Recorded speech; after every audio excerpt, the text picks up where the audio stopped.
পাটিগণিতে শ্রমিকরা কাজ ফেলে চলে যায়, মাঝখানে আমাদের ঝামেলা বাড়িয়ে যায়। এই যে কাজ ফেলে চলে গেছে 10 জন ফাঁকিবাজ, দেখেন এই যে 10 জন চলে গেছে, কি বলছে যে 20 জন শ্রমিক কোনো কাজ 12 দিনে সম্পূর্ণ করতে পারে। কাজ শুরু করার 8 দিন পর 10 জন শ্রমিক অন্যত্র চলে গেলে বাকি শ্রমিক কতদিনে কাজটি করতে পারবে?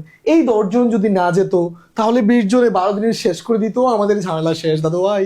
কিন্তু এই 10 জন ফাঁকিবাজ চলে যাওয়াতেই অঙ্ক তৈরি হয়ে গিয়েছে। তো চলুন মজা করে অঙ্কটা করে ফেলি। আচ্ছা, 20 জন শ্রমিক যদি থাকতো তাহলে 12 দিনে করে ফেলতো, 12 দিনের ভিতরে তারা 8 দিন কিন্তু করে ফেলছে। তার মানে এই 20 জনে যদি বাকি কাজটা শেষ করে তাহলে কতদিন লাগবে? 20 জনের আর 4 দিন লাগবে। খেয়াল করেন তো, 20 জনের আর কতদিন লাগবে? 4 দিন লাগবে, তাই না? 20 জন যদি থাকে, 12 দিনের মধ্যে তারা 8 দিন করে ফেলছে, তার মানে আর 4 দিন করলেই কাজ শেষ, ফিনিশ। আচ্ছা, তার মানে এখন 20 জনের যদি কাজটা শেষ করতে হয় 4 দিন কাজ করতে হবে। এখন তারা তো 20 জন নাই, 10 জন চলে গেছে, তার মানে আছে কয়জন?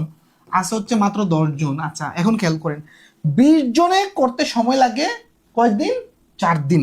আচ্ছা, তাহলে আমি এটা গুছিয়ে লিখি, 20 জনের সময় লাগে 4 দিন।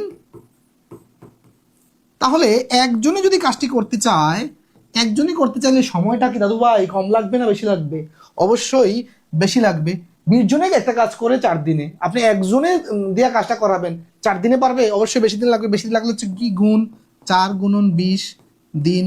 আচ্ছা, এখন আপনি 10 জন লোক করাবেন। আচ্ছা, মানে সুতরাং 10 জনের সময় লাগবে হচ্ছে, আচ্ছা খেয়াল করেন, তাহলে একজনের 4 × 20 দিন লাগে, তাহলে 10 জনের তার চেয়ে কম লাগবে। কম লাগলে কি হবে? কম লাগলে হবে কি ভাগ, তাহলে এই শূন্য এই শূন্য কাটা, তাহলে 4 আর 2 গুণ করলে 8 দিন। খেলা শেষ। 8 দিন, উত্তর হচ্ছে আমার 8 দিন লাগবে দাদু ভাই, 8 দিন লাগবে। বুঝতে পেরেছেন?